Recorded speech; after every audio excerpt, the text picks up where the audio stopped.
an easy question. How did you choose the band name? The band name came from there was a bar in our hometown of Bonnyville, and it was nearby, and there was a bar. Everyone just called it the FKB, like you going to the FKB tonight. And we were like 14 when we started the band, so we just thought it would be kind of funny to take that and adapt that as our name and just start calling her FKB, so there'd be that ambiguity of which one are you talking about. So that's where the name came from, and eventually that was kind of an early benchmark of success for us was when people in town would say we're going to FKB and they meant our show, not the bar. Oh, okay, that's kind of cool. That's kind of cool. So, what genre would you classify the band as? At this point, I would say we're indie pop. Definitely very influenced by that kind of 80s, 70s, 80s type of sound, I would say, with like a lot of electronics and synths and big vocals and kind of big danceable hooks and grooves. That makes sense. And who is in the band altogether?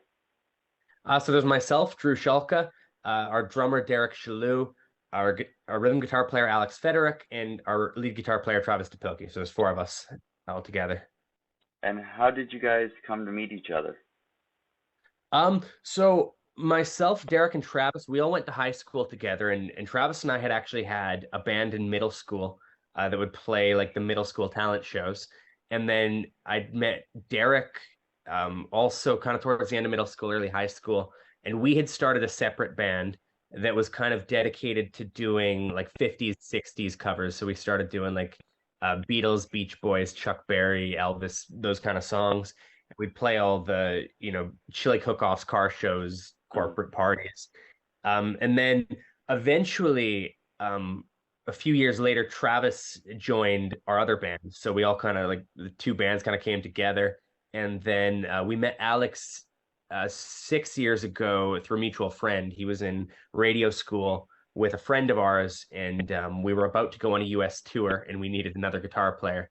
So he'd put us in touch with Alex. Cool, cool. And what year did the band fully establish itself? So the band is started in 2009. We started it as a high school kind of project for like yeah talent shows and chili cook-offs and stuff like that. Okay, so you've been going strong since 2009. Yeah. Like 2016 is the year that we started touring because that was when myself and Travis that was our like last year of school. So that's when we actually started like going across the country and then doing consistent shows all the time. Okay, that makes sense. And how do you go about writing songs? Like, are they all from yourselves? Do you like sit in a group room and talk and figure out ideas, or do you have writers that do that for you? It's changed a lot over the years. In the early days, we used to just kind of jam and we'd kind of like the whole band would get together and we just discuss and put a song together. But then over the years, I think just as I've gotten deeper into like electronic production and just working with a laptop, I've kind of started doing a lot more on my own and building initial demos and building out full productions on my own, and then bringing them to the band, and then we learn them and we fine tune. And then also over the last few years, I've started working with a lot of other writers, and it's been really great getting other perspectives. So, like Clayton Bellamy's been writing with us since the very beginning. He kind of taught us how to write songs. Dan Davidson has written a lot with us, and we've done a lot with Dan and Clayton. And then just many other writers have been just bringing their take on what we do, and it's been really awesome getting those outside perspectives in our music. Awesome. I actually had the pleasure of interviewing both Clayton and Dan, and they're both amazing people. So to hear that they've been working with you is really cool as well. Yeah, they're such nice guys, and they've been so helpful. Like they've just been so supportive of us, like for a very, very long time. That makes sense. And in your band, does anybody have a role? Like some people are like the comedian, some are more serious. Like, does everyone have an individual role, or is it just kind of all mixed up? It's a bit mixed up. I think there definitely are like established roles. I'm definitely I'm kind of the like Travis is definitely like the details person to some extent, and I'm a details person to a different extent. Like Travis, if we're like reading a document, Travis will be the one who will probably read it a bit closer than I will.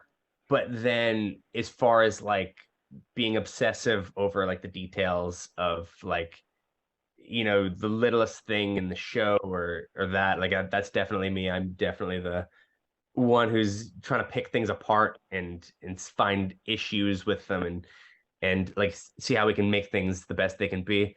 Um, Alex is definitely he's definitely more like our social media person. He's the one who's good with like I don't know, communicating in a digital sphere, having a radio background and all that.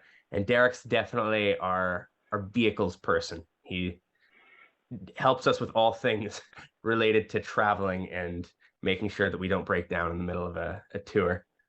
Oh, okay. That makes sense. So what sets your band apart from other bands?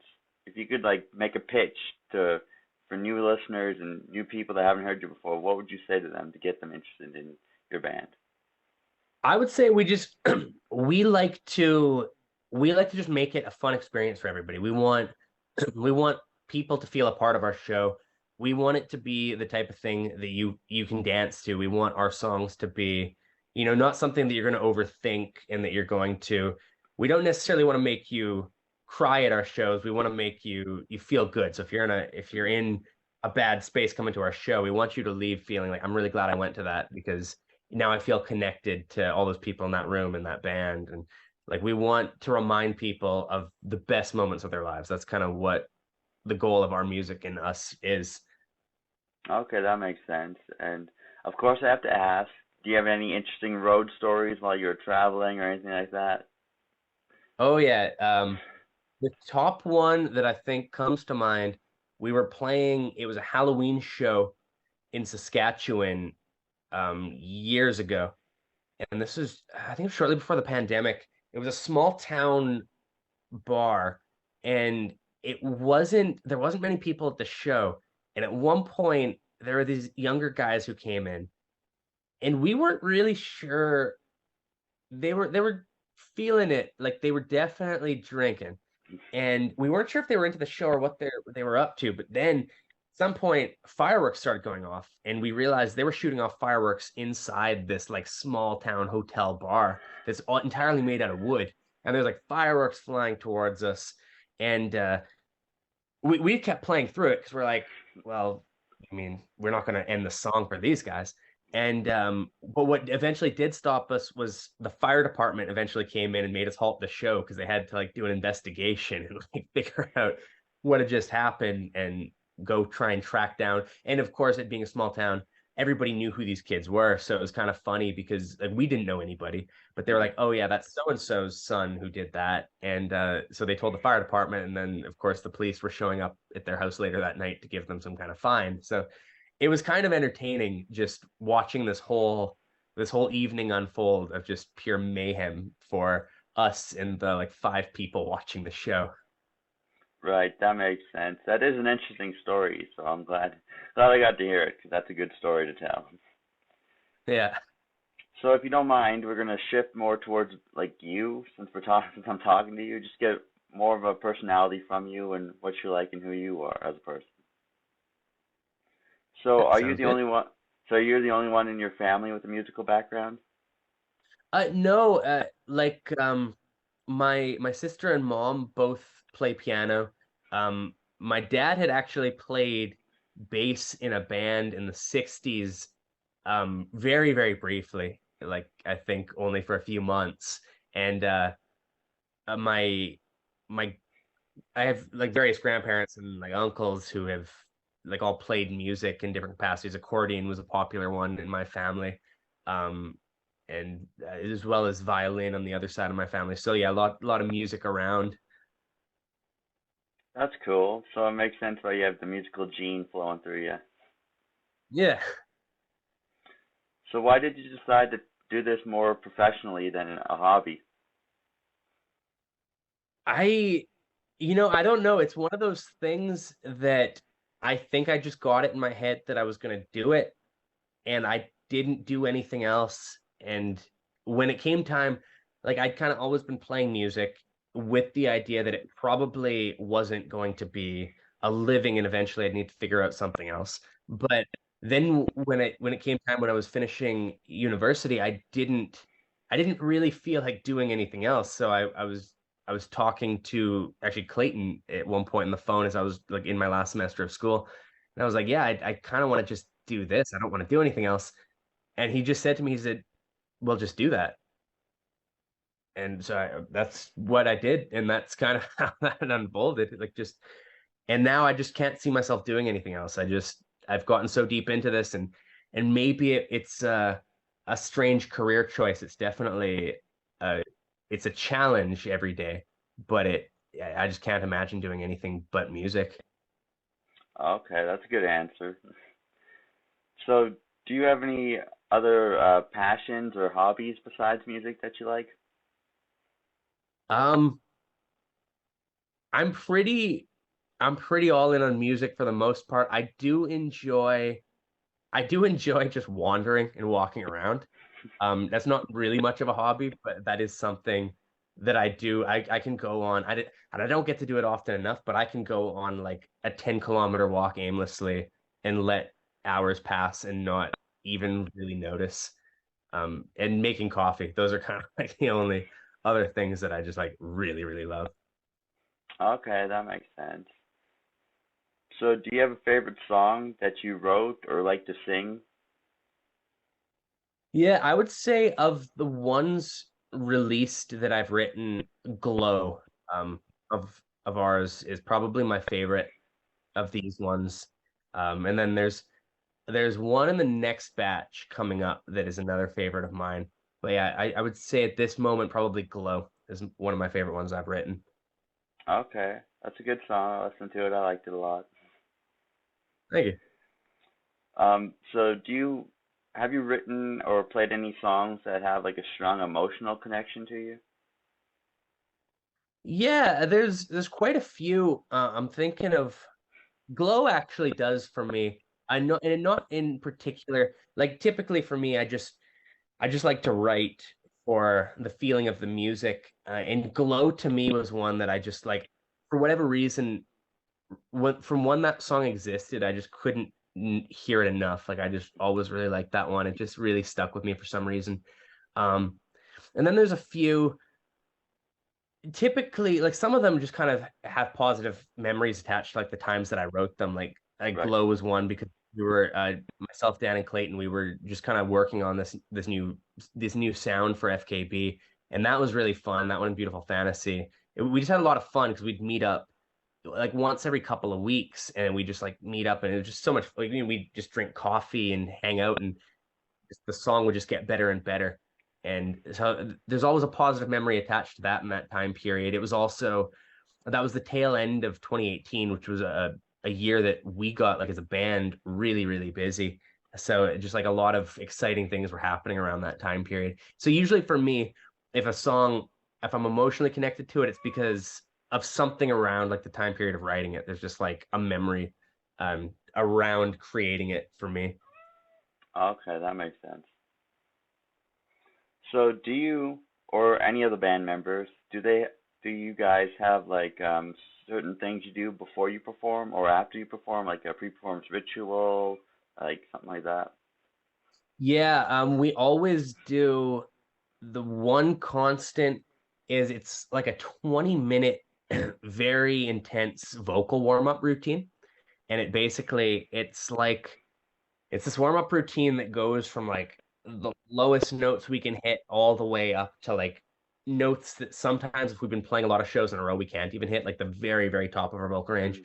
and just kind of get like make sure we work through because like a lot of our songs for me sit in quite a high register. So we just always like to make sure our voices are warmed up and that we're not getting to any point in the song and have a voice crack or have anything give out. And then sometimes like Derek will do some stretching for the drums and And those kind of things aren't as consistent, but the vocal warm-ups are always very consistent. If you're in a hotel that we're staying in before a show and we're in separate rooms, you will hear just like the worst cluster of just awkward vocal warm-ups between all of our rooms at different times before the show.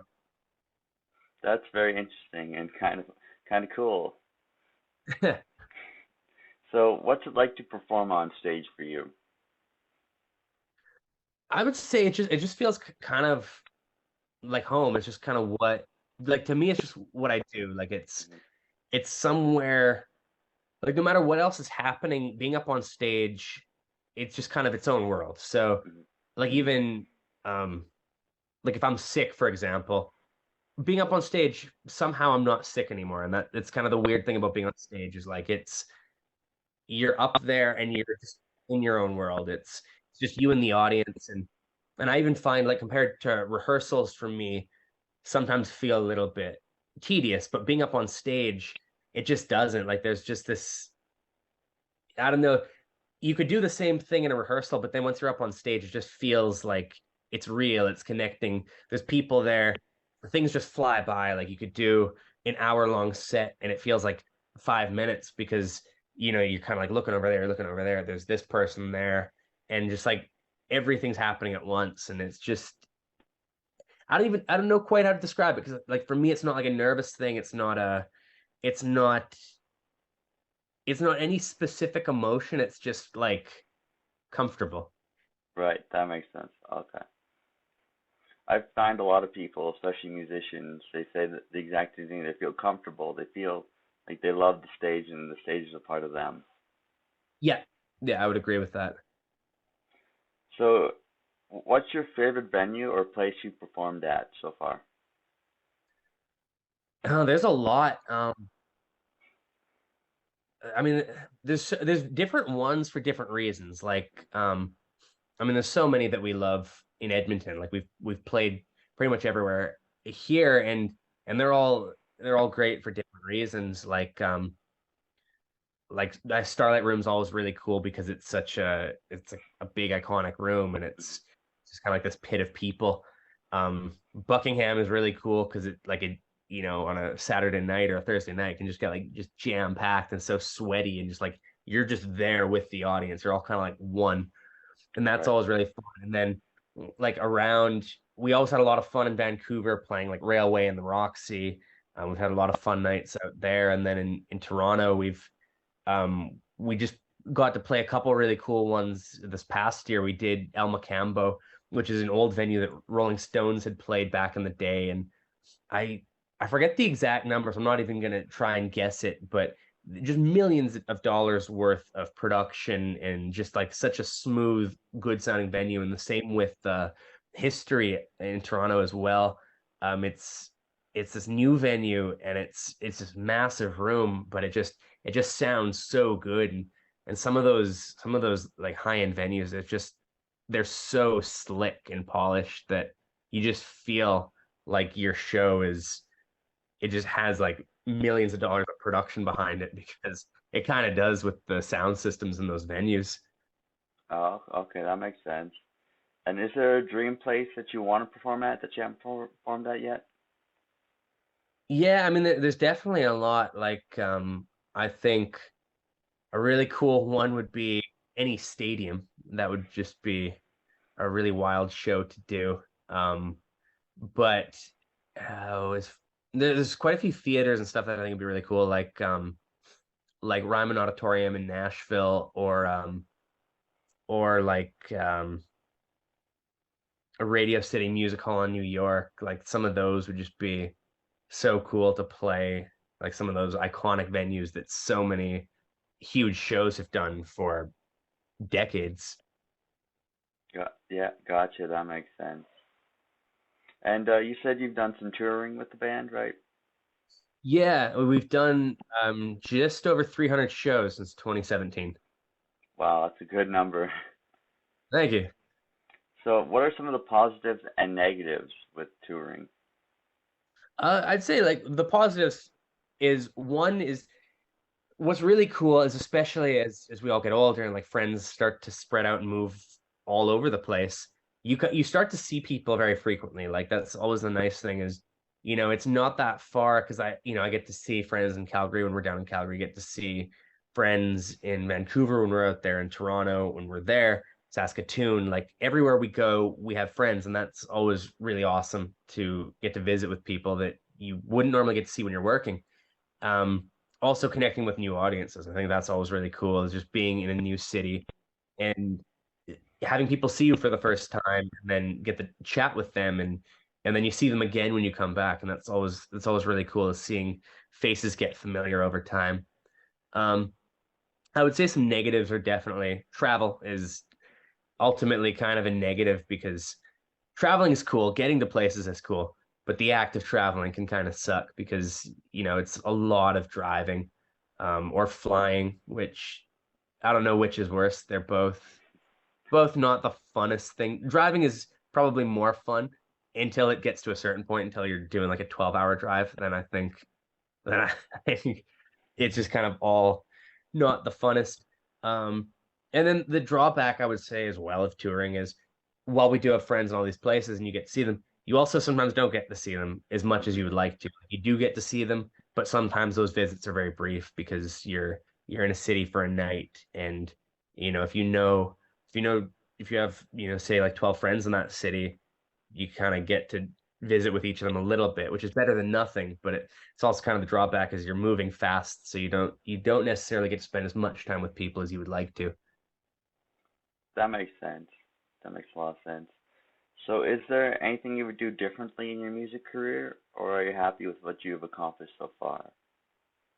I'd say I'm pretty happy with the way things are going, and I don't know if I would, because I think everything we've done has kind of been what makes us us, and I think it's what makes our show the way it is. It's what makes the music sound the way it is. Um, Obviously, I think I get ideas from things that have played out a certain way to do differently the next time, but I don't think I would change anything going backwards. Okay, that makes sense. That's a good answer. So, is there any upcoming plans in the band or your music career? I know tomorrow you have a performance, which I hopefully I can be there and watch, but by the time this comes out, it'll probably be over and all that. So, in the future, is there anything new or exciting going on? Yeah, some more touring in the fall in September, and then some new music is on the way. We just filmed a music video this summer, kind of in between tour dates. And so we have new music coming. We have a bunch of new songs that are done mix and mastering, and then even more songs behind those ones coming up. So we've got a lot of new music and content in the works that we're hoping to roll out as soon as possible for everybody. Awesome.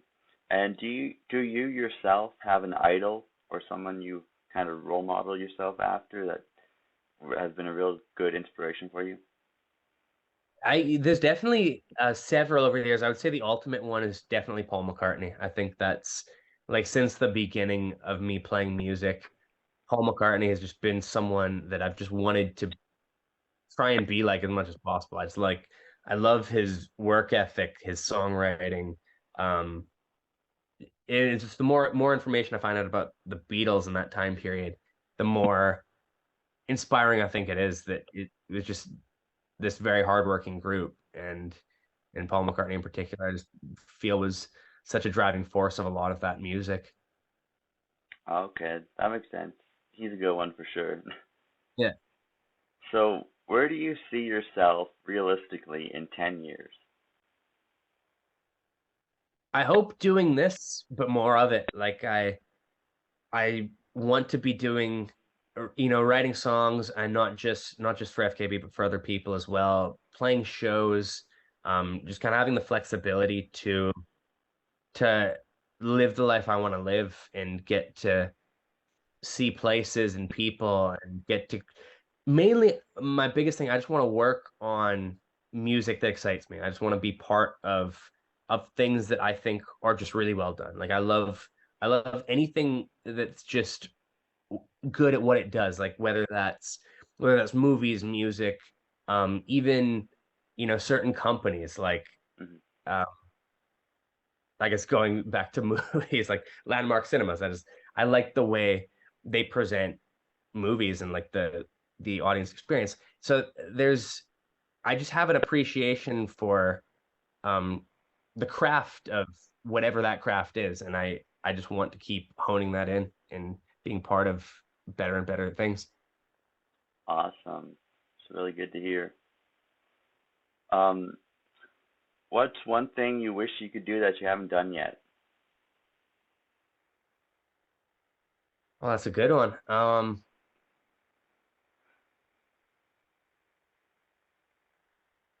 Oh, that's a tough one.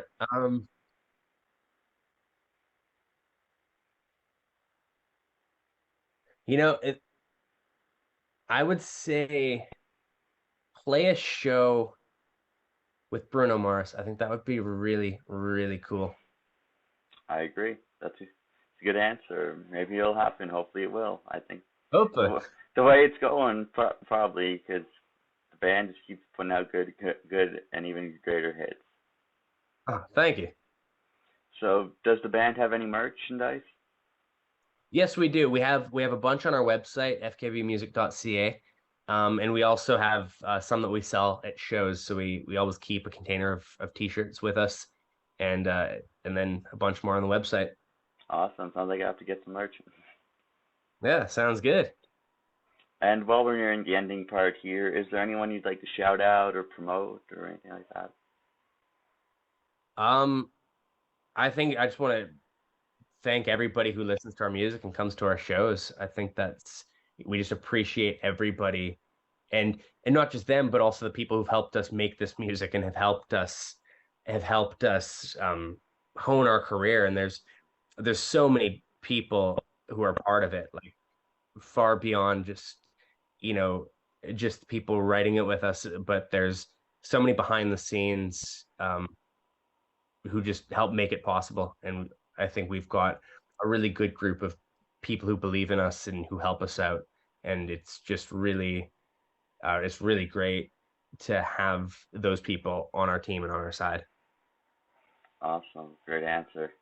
And lastly, but not least, is there anything else you'd like to chat about in general or with me while you have the floor? I think you covered it. Like, I think, yeah, you've got pretty good overview of what's going on and what we've been up to.